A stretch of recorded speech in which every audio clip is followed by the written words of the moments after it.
Yeah. Let me throw out another name for you. Okay, this is exciting. Let me throw out another name. Yeah. This is one of your favorite players' teammates. Asar Thompson's Plays for the teammate. Pistons. Plays Yeah. for the Pistons. Yeah. Who's this going to be? Jalen Duren. Oh, that's an interesting one. Yeah. I'm wondering, does he get the second-year player tax? That's what I'm wondering. Yeah, because Jalen Duren is like, when I watch my Pistons, okay, when I watch my Detroit Pistons, I think sometimes like, okay, where they have like 3.5 players. That's what I think. Okay. Everything is built around Jalen and Cade Cunningham and obviously Asar Thompson, who's the greatest player of all time. And then they have these other players who are trying to find their footing, and Marcus Sasser is a fun little rookie off the bench, and Alec Burks can play, but he's in and out of the lineup. So it's we haven't seen it. You see this with rebuilding teams; they're not out there trying to scrape out 40 or 35 wins. Just in the same way that the Rockets last year had all this flopsome on the roster, right? Just all these moving parts, and then you come back this year and you say, okay, we're going to put adults in the room. And now we have 6 or 7 players who really know how to play. The Pistons don't quite have that yet. And so does that mask how good Jalen Duren is? Does it make him look a little better because the team isn't competitive? I don't know the answers to these questions, but I do know that when I watch my Pistons, he's good. Like he's so young. Has he not even turned 20 yet? It's amazing. It's amazing. Yeah. I was thinking, I don't know who he was playing the other day, but he was like 19. He was posting up against someone who was like 36, and I'm like, oh wow, this is like twice his age out there right now. The thing about Jalen Duren is like the improvement that we haven't seen. I don't necessarily think we will see it, just from the evidence of his career, is he doesn't space the floor at all.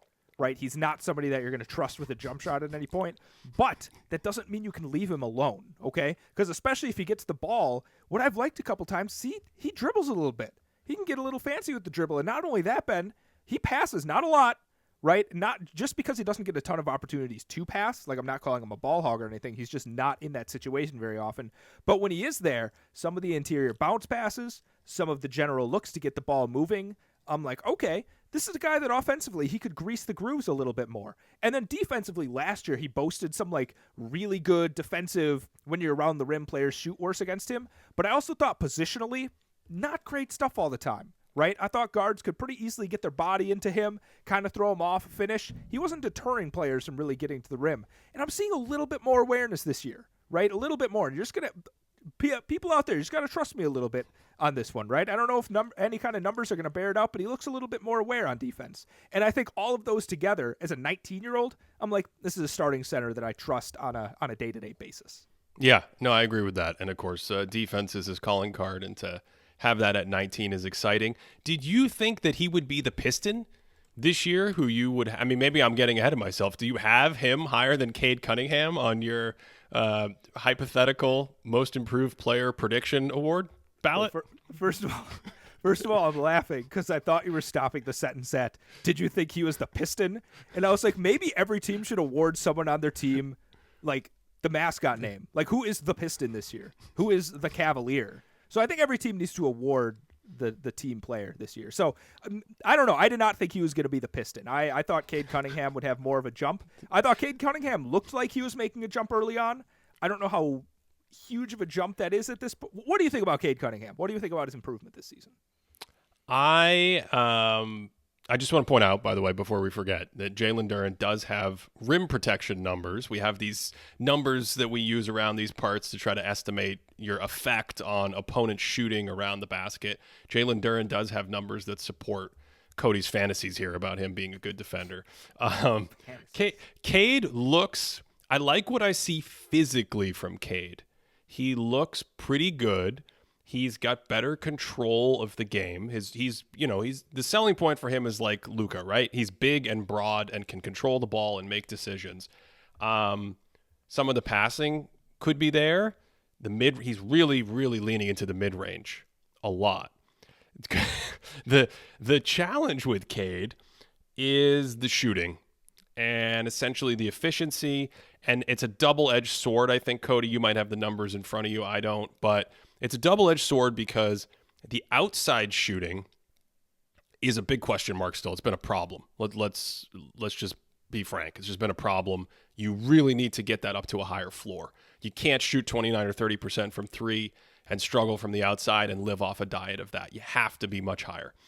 Then the second end of the sword that's a problem is he doesn't get to the basket and put just a ton of pressure on the rim or free throw line to get those easy points. So what I see is a player who is much better than his rookie year in terms of command of the game, and that gives me optimism, but I still have a wide range in my head, not just for his ceiling, but like, what is he going to be in the next few years as he matures and hits his prime?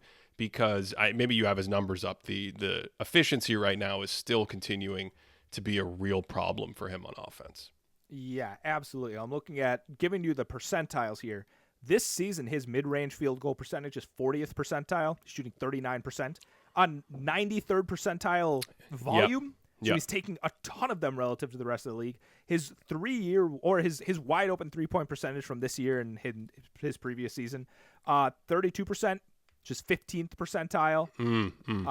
Not good stuff, Ben. Yeah. For somebody, this is the challenge when you have a guy whose main skill on offense is passing the ball, is creating for other players, right? It's kind of like the Rondo problem, where like if you're not going to be able to put that much pressure offensively on the other team, you're capped at how much you're actually going to be able to create for people. Because at a certain point, teams are going to be like, well, we just want you to shoot the ball, right? We're not going to give you the opportunity to like create these better shots for these players.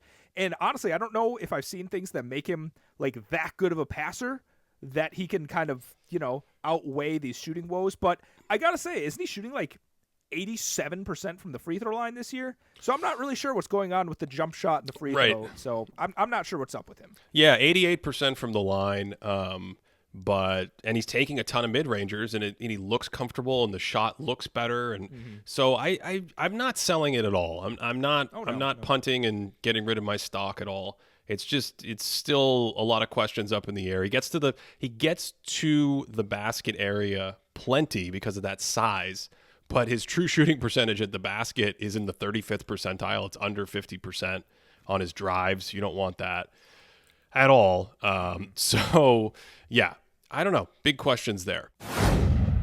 Thanks for listening. You can find the full episode of This Thinking Basketball podcast on Apple Podcasts, Stitcher, Spotify, or wherever you enjoy podcasts.